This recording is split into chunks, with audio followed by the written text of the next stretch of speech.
Hello guys, this is Dr. Lior Bar-El. So today we're going to be doing an episode. Remember, I was promising you when we be sure to check in the description below the Rode Professional Boom Pole and the Blimp 2 by Rode, which is this one right here. So I promised you guys that I was going to show you how I, for my sound guy, how I put it together. Now, even when I do sound independently, how you can do an all-in-one packet, you know, kind of a packet, all-in-one thing that you guys can, you know, do everything together and be separate from the mic and just make it extremely easy. Now, as you can see, I got the Zoom H4, Zoom H6. I also have the 4N. So what I do is I bought this clamp off of eBay, which I'm going to link you guys to the description below. But just look up clamp, because I know, you know, anyone that I buy by a certain time, if you guys see it a year later, the link is going to be broken. So it's not exactly, you know, the best thing in the world to just click on a link that's broken. Obviously, just look at the name. I'm going to put the name down in the description below. Also, what I prefer you guys do is get one of these that you could screw in. There's a reason.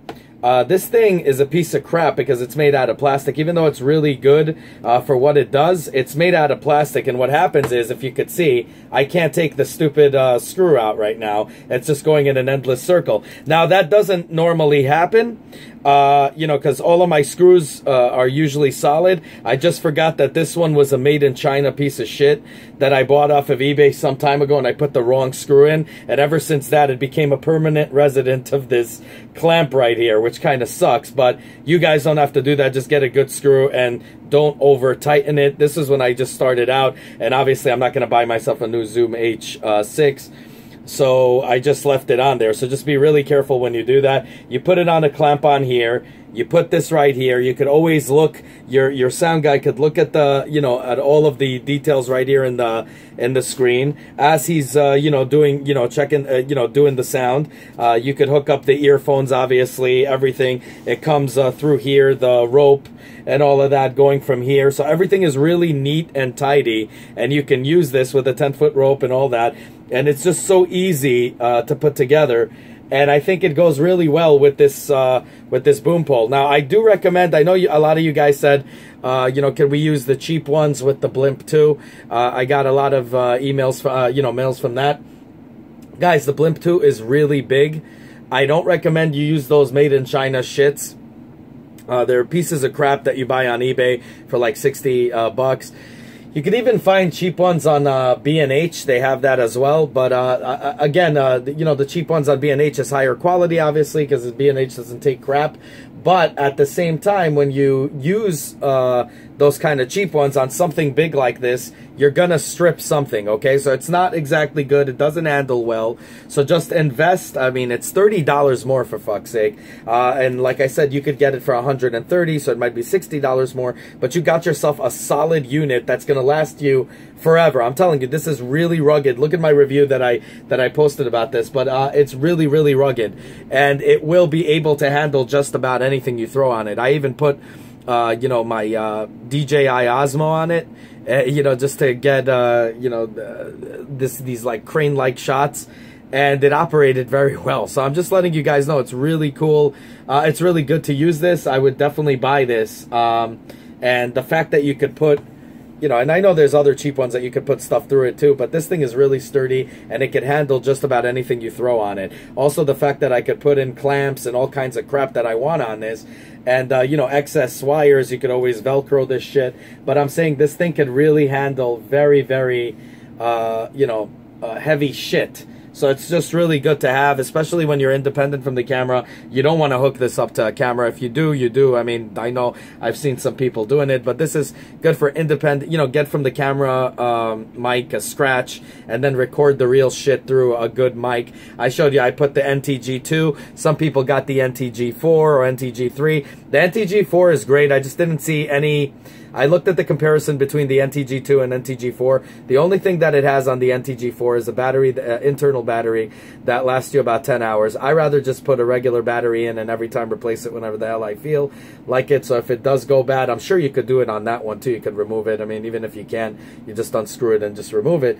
But at the same time, it's like I didn't see the justification to spend so much money when I have the NTG2, and they really are the same. I used them, I hired them out, and I didn't notice any difference, so I just kept my NTG2. I didn't want to invest more money on something that's the same, just with a little minor difference.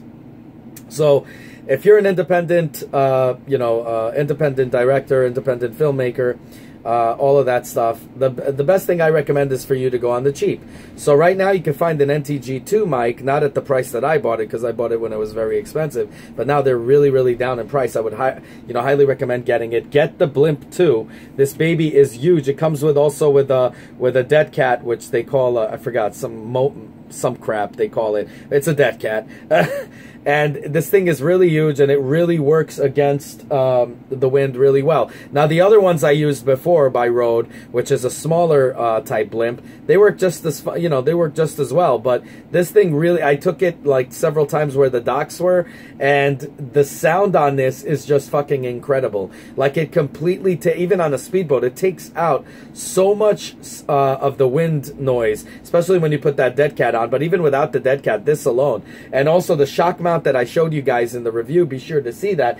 It's so much better than using a stupid rubber band crap that could get lost, or once they get untangled, they're a nightmare to put together. So this thing is really, really good. I just recommend using this unit with the Rode, with the Rode pole instead of a ghetto pole, and get yourself the clamp. And definitely, I highly recommend what I told you. Where is that damn shit?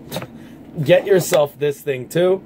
Because you will not regret it. It's easier to undo, and you're not going to strip anything. And also, you can position it better, so your guy could position it however he wants it, up, down, left, right. But this is really, just enough. But to get something like this, it's really, really useful, especially if you want to put meters and stuff like that, even though they have meters on this. But I mean, light meters and stuff. If you were filming yourself and you have somebody filming it and he doesn't understand light meters or something, you could be with the sound and just look at it. You could just put so much crap on this and so much weight, and it's going to be able to handle it. So I highly recommend using it this way, just like this. I'm just going to show it to you again. A clamp.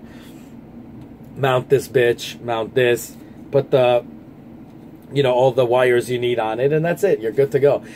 Anyways, let me see this. If you have any questions, or if you guys have any other setups that you guys do, I definitely like to hear about it, or probably post a picture or do a YouTube video and link me to it, and let me know how you guys do it. Anyways, let me know what you guys think. Like, subscribe, dislike.